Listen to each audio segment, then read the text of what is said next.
Bargo devasya dimai diyuyona prachodaya Om Bhurvasva Tatsaviturvarenyam Bargo devasya dimai diyuyona prachodaya Om Bhurvasva Tatsaviturvarenyam Bargo devasya dimai diyuyona prachodaya Om Bhurvasva Tatsaviturvarenyam Bargo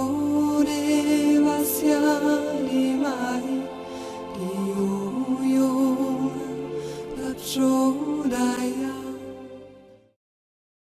There is a quality which comes through in the film, and this was in a way the original quality which I wanted to catch,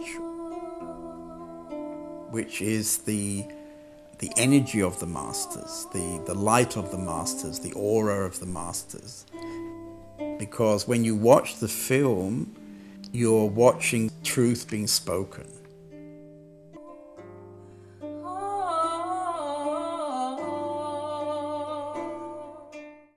Many seekers are looking for enlightenment as if it is an experience. What is enlightenment?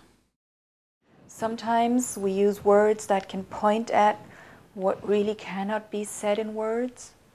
And for a while, a word may be useful and fresh and, wow, throw you back into the unknown. And then it becomes something and we go, oh yeah, right, enlightenment. Well, the moment you ask the question, you make it an object. And I look at this object and I can't find this object. Buddha's enlightenment, Ramana Maharshi's enlightenment. And simply because Ramana had his, therefore the seeker may think this is what I should work towards, or I shouldn't work towards, but I should wait for grace. I've never met her. And then grace will come, and then that will change my life. Enlightenment is to see that what is self is ever enlightened, and that what is not so self will never be enlightened. And then to be that what is self. And then there is no before and no after in it. And this is not something big or something small. This is simply a little aha. Nothing special. It's like a split second, everything is done. It's just the happiness of this moment, and that barrier of, oh, this is enlightenment and this is before enlightenment, this is after, is also gone, which is also a very relaxing feeling, So you don't care too much about enlightenment either, I think. I have no idea. I really don't know. It's I feel like a happening. You feel like a happening? Yeah. I'm just, things happen and I'm part of that happening, and that's what happens. And it will happen until I stop happening on this physical body, and then something else will happen. This word is one of those words which has a strong emotive energy in it. When I was younger, it had the effect of completely changing my life. And I saw it as a kind of solution. Later on, it became a difficult word when I realized that there was no such thing as enlightenment. The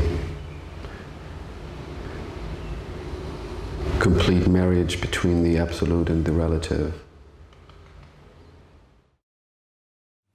We could say that enlightenment is the experiential understanding that what we are is unlimited, unlocated presence.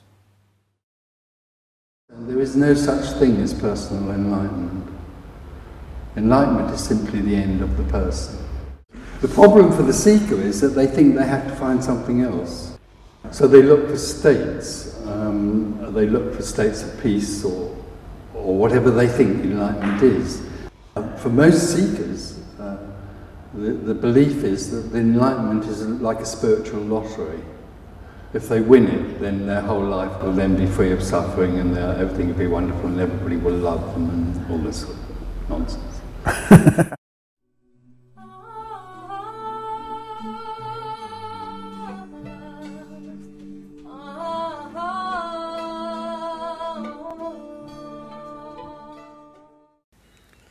Ramana said self-enquiry is the most direct route to realizing the self.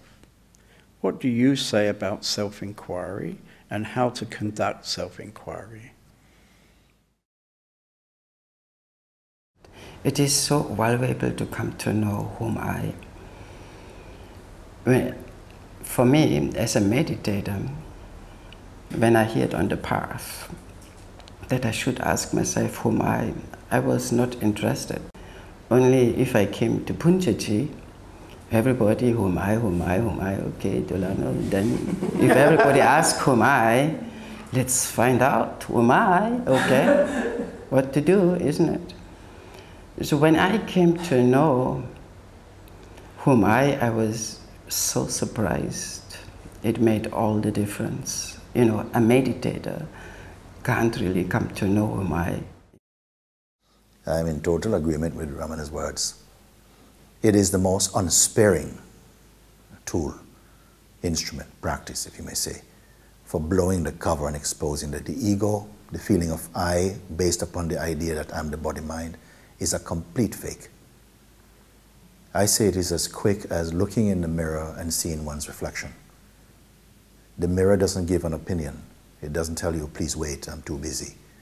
It's always available. And I would somehow liken the inquiry to that type of effectiveness.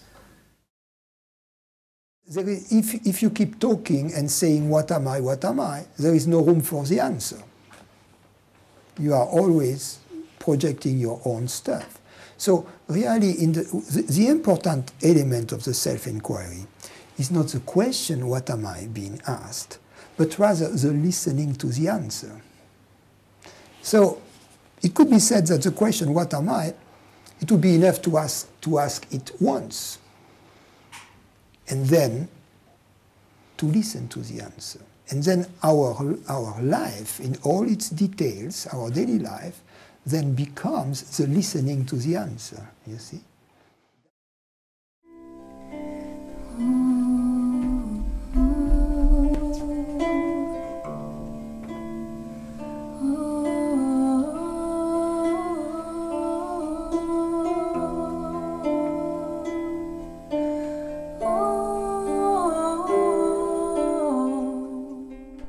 In the last years, I've gathered much from meeting all these different masters. There is 16 answers to each question.